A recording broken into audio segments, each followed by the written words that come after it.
Assalamualaikum warahmatullahi wabarakatuh. Perkenalkan nama saya Risa Arisma, CGP Angkatan 11 Kabupaten Cianjur. Pada kesempatan ini saya akan memaparkan demonstrasi kontekstual modul 1.1.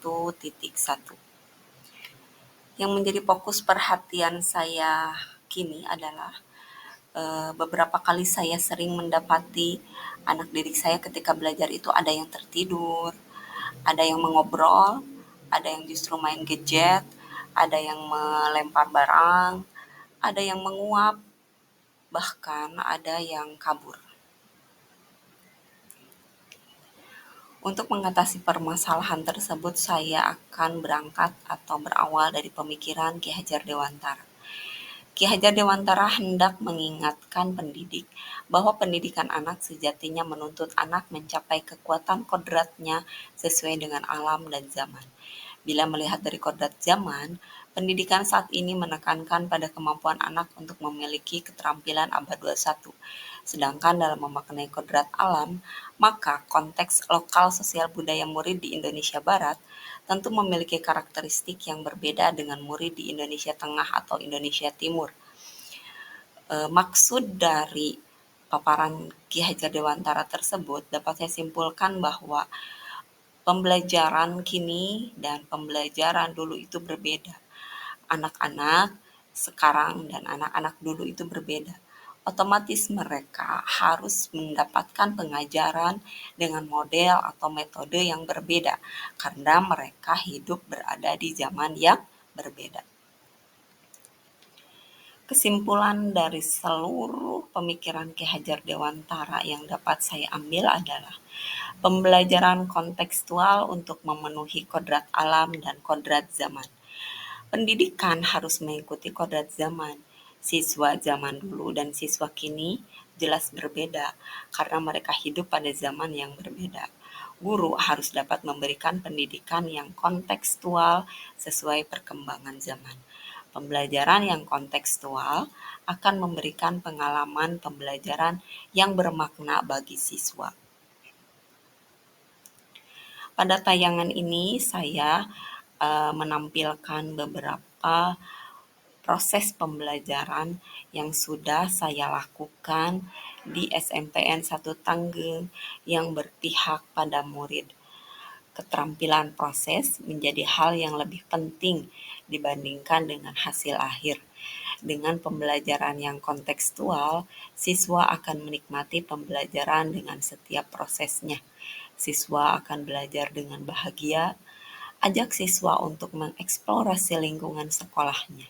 Ajak siswa berdiskusi untuk menemukan hal menarik yang penting untuk dipelajari demi masa depannya kelak. Sebagai guru, bersamai siswa dalam setiap prosesnya, bukan sebagai diktator, namun sebagai pamong yang menemani proses siswa. Selanjutnya, keterampilan abad 21 salah satunya adalah penggunaan teknologi dalam pembelajaran. Untuk memenuhi kebutuhan kodrat zaman siswa, mengintegrasikan teknologi dalam pembelajaran seperti penggunaan aplikasi Canva untuk desain grafis, membuat poster, pamflet, dan lain-lain, menyusun laporan hasil observasi dengan menggunakan Microsoft Office, presentasi menggunakan Infocus, dan media pembelajaran informatika lainnya. Ini akan memberikan pengalaman yang bermakna bagi siswa karena keterampilan informatika ini tentu akan mereka butuhkan suatu hari nanti dalam masa depannya kelak.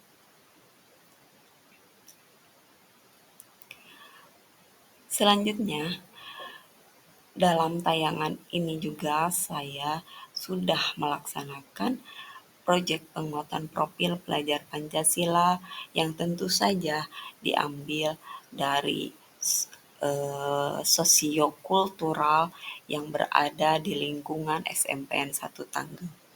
Bentang alam Kecamatan Tanggeng, khususnya di dekat lingkungan sekolah adalah daerah persawahan atau pertanian.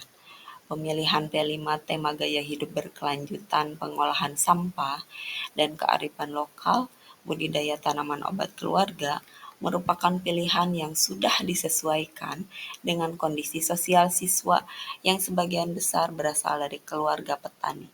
Selain menguatkan profil pelajar Pancasila pada siswa, kegiatan pengolahan sampah organik menjadi pupuk organik, pengolahan tanah, dan budidaya tanaman diharapkan dapat menjadi bekal keterampilan untuk siswa saat ini dan di kemudian hari sebagai masyarakat pertanian.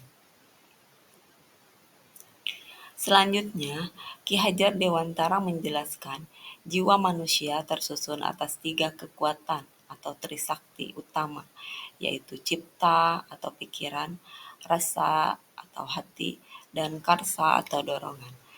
Kegiatan penguatan cipta, rasa, dan karsa siswa dilaksanakan melalui kegiatan penguatan karakter dan pembiasaan budaya belajar positif seperti kegiatan sholat duha bersama, membaca zikir pagi bersama, tadarus Al-Quran, kegiatan olahraga, kegiatan Jumat bersih, serta kegiatan seni Sunda untuk melestarikan kearifan lokal daerah. Selanjutnya, salah satu upaya yang tak kalah penting demi mewujudkan pembelajaran pusat pada peserta didik menciptakan ekosistem sekolah yang aman dan ramah anak. Sarana sekolah yang berkualitas akan mampu memberdayakan seluruh sumber daya di ekosistem sekolahnya hingga dapat bersatu padu menumbuhkan murid-murid yang berkembang secara utuh baik dalam rasa, karsa, dan ciptanya.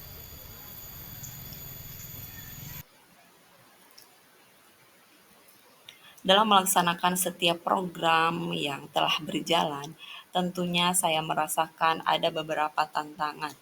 Adapun beberapa tantangan tersebut yaitu yang pertama, menyiapkan media pembelajaran yang kontekstual sesuai dengan konten pembelajaran.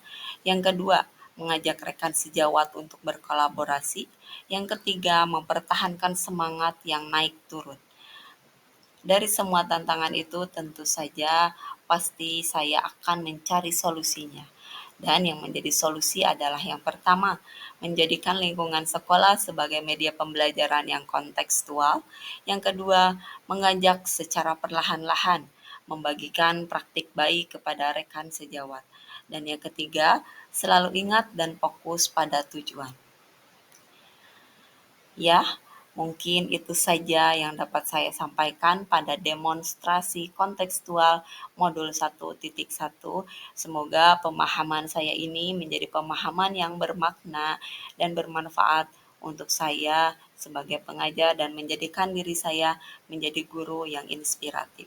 Terima kasih. Wassalamualaikum warahmatullahi wabarakatuh.